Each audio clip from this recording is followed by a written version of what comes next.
I need your name and your school. I'm Emma Rasmussen. I go to Hudsonville High School. I'm Carly Dykehouse. I go to Hudsonville High School. I'm Jessica Freelink. I also go to Hudsonville High School. I'm Haley Whitcomb. I go to Allendale High School.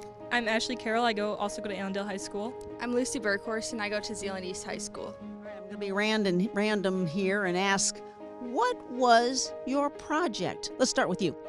Okay, so our project is we want to help not rebuild, but help restore the brown trout habitat in the Pigeon River watershed. And so we were going to make like a fun family day where people could plant native plants and trees alongside the river. How did you come up with the project? It was kind of all in class. We kind of just went through a whole bunch of pros and cons lists until we found a project that fit good with what we're trying to do and made it fun for people to do. Tell us a little bit about your hypothesis. Well, we found that all the brown trout in the fisheries, or there was barely any. So there was only I think they found one in the fishery altogether.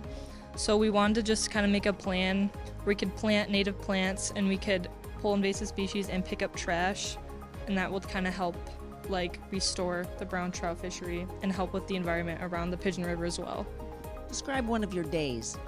Well, one of the days we went and tested for macroinvertebrates, and so that's looking at little insects like crayfish, damselflies, dragonfly larvae, and that helps assess the environment and how healthy it is, because certain macroinvertebrates can only live if there's a low pollution, whereas others can tolerate higher pollution.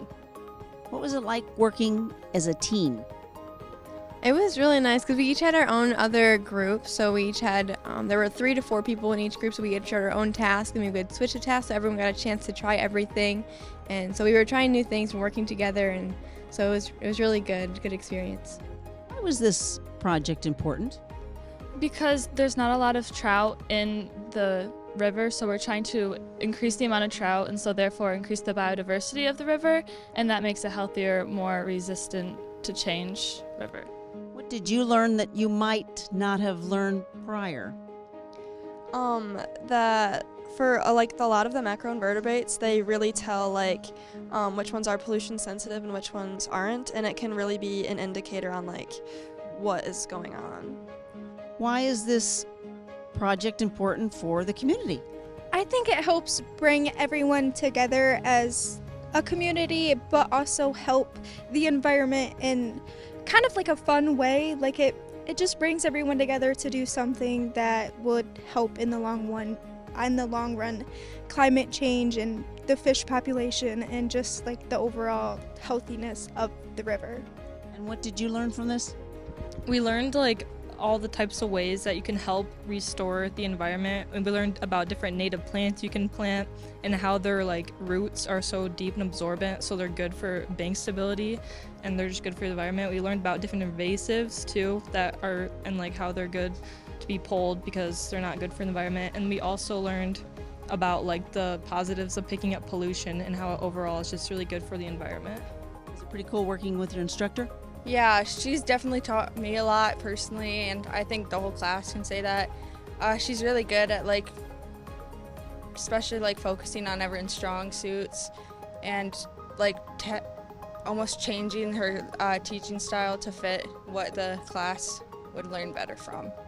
Any budding scientists here? I'd be, yeah. Like to be? Yeah, that's what I want to go to college for. So. All right. Keep up your good work, ladies. Was it an all ladies team?